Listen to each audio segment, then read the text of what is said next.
More than 100 years before Magellan set foot in the archipelago, pre-Hispanic Filipinos were already crossing borders and bridging gaps with neighboring cultures across the seas. One pre-colonial expedition happens to be a fantastical story which sadly has been forgotten through time. Today, however, this epic adventure can be retold once again, thanks to the efforts and boundless imagination of Boysen and one of the country's most prolific visual artists, Toim Imao.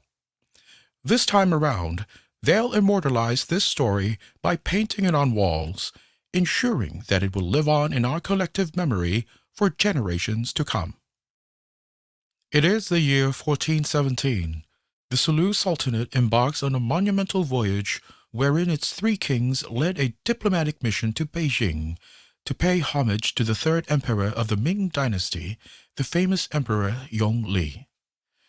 Joining them is an entourage of 340, including wives, ministers, and other personnel, who helped present fine gifts to Emperor Yongle, such as pearls, a hawksbill shell, precious stones, and tortoise shells. The noble gesture by the Sultanate of Sulu's party is deeply appreciated by Emperor Yongle, who particularly befriended the eastern king of Sulu, Sultan Paduka Batara.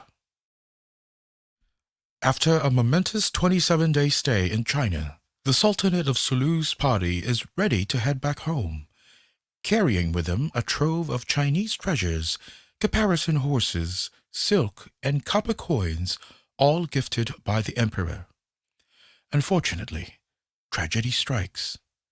Sultan Paduka Batara dies of a mysterious illness while in transit in the prefecture of Deju, and upon his burial there, so too was this important piece of our history buried with him.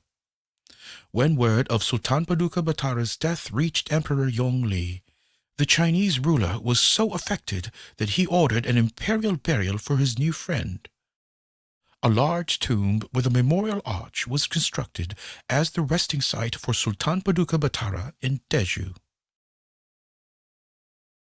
Other than his body, his younger son stayed behind with his wife and 10 aides to tend to his mausoleum, as prescribed by Chinese customs of a 3-year mourning period. And the 3 years expanded into more than 3 centuries as Sultan Paduka Batara's family, who remained in Deju, became part of the Hui nationality, who now serves as a living testament of this memorialized bond of Muslim Filipinos and the Chinese. Today, Sultan Paduka Batara's tomb stands as a heritage site in China, where the words reverent and steadfast are inscribed on his memorial tablet. Centuries since his death, Filipino-Chinese trade and relations evolved, with more immigrants flocking to the archipelago. At present, over 25% of Filipinos have Chinese ancestry. One of the pillars of Chinese heritage in the country is the Manila Chinese Cemetery since its establishment in 1843.